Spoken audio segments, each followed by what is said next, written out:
नमस्कार दोस्तों, परमात्मा कथा के इस भाग में आपका स्वागत है। अगर आप इस चैनल पर नए हैं तो इसे लाइक और सब्सक्राइब करना मत भूलें और सब्सक्राइब करने के साथ ही साइड में बेल आइकन को दबा दें ताकि सबसे पहले आप हमारे वीडियोस पा सकेंगे।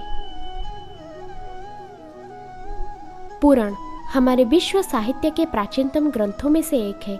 पुराण में लिखी गई ज्ञान की बातें और नैतिकता की सीख आज भी अमूल्य रत्न है तथा हमारी सभ्यता के आधारशिला है। वेदों में लिखी गई भाषा कठिन है, पर पुराण में उसी ज्ञान को सहजता के साथ प्रस्तुत किया गया है। पुराण में कठिन तथ्यों को कहानियों के जरिए समझाया गया है। ब्रह्मा, विष्णु और महेश को आधार प्रमुख देवों को मान महर्षि वेदव्यास ने 18 पुराणों को संस्कृत भाषा में लिखी है। उन 18 पुराणों में पद्म पुराण एक है जिसमें 55,000 श्लोक शामिल है और इसे 5 खंडों में विभाजित किया गया है।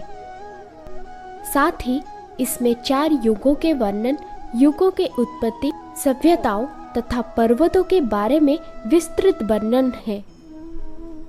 और आज हम वही पवित्र पद्म पुराण में बताए गए भगवान विष्णु ने ब्रह्मा जी को वैष्णव लक्षणों के बारे में जो गुप्त रहस्य बताए थे उनका वर्णन करने जा रहे हैं। तो वैष्णवों के लक्षणों को जानने के लिए वीडियोस का अंत तक देखें। मधु और केवट नामक 2 राक्षसों के वध के उपरांत ब्रह्मा जी ने भगवान विष्णु से वैष्णव के लक्षण जानने की इच्छा की थी। तब चक्रधारी ने कहा, कलयुग में सब पापों में मग्न होकर अपना कर्म भूल जाएंगे और वेद स्तुति आदि से रहित हो जाएंगे। इस युग में कई जन दरिद्र और कम आयु के होंगे। जो वेद आदि हरि नाम में लीन होगा उसे मूर्ख जन फटकारते रहेंगे, पर निंदा में लीन होकर सुध-बुध खो देंगे। जो ज्ञानवंत जन होंगे वह मुक्ति के धाम को प्राप्त होंगे।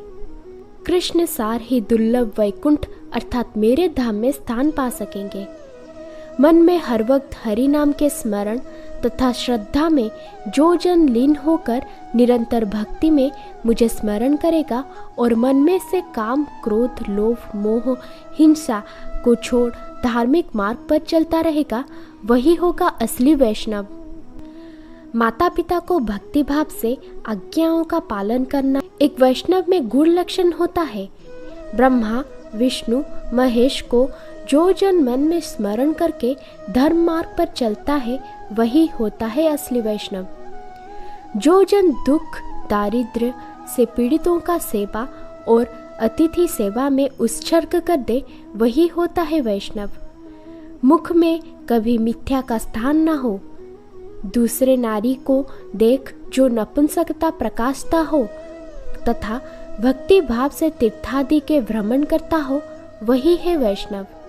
एकादशी व्रत को जो आत्मा हरि नाम उच्चारण करके भक्ति भाव समेत पालन करता है वही होता है असली वैष्णव। जो व्यक्ति हरि और हर के नाम में मंदिर निर्माण करके भगवान की स्थापना करे और पूजा अर्चना करता है वही है वैष्णव।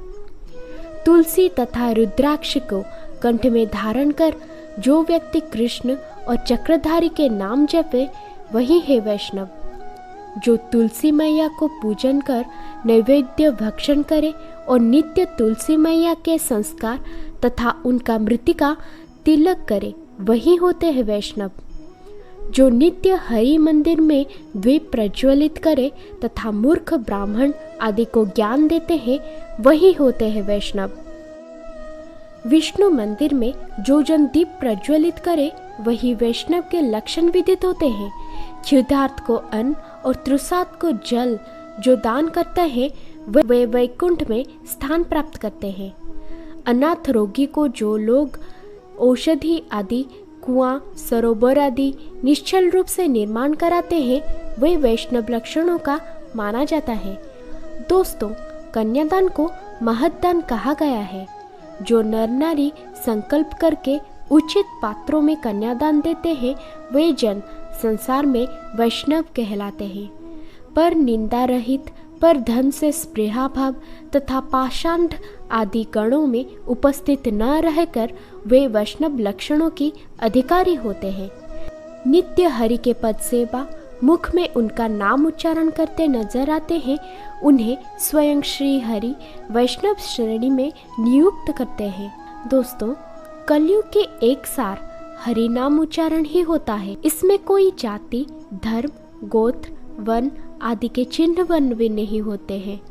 जो नर नारी सच्चे मन हृदय से हरि नाम के स्मरण में निमग्न रहे, वही असली वैष्णव होते हैं। दोस्तों, अगर आपको ये वीडियोस अच्छी लगी है तो ज़रूर कमेंट्स करके बताएं और आगे इस तरह वीडियोस देखने के लिए हमारे चैनल को सब्सक्राइब कर दें।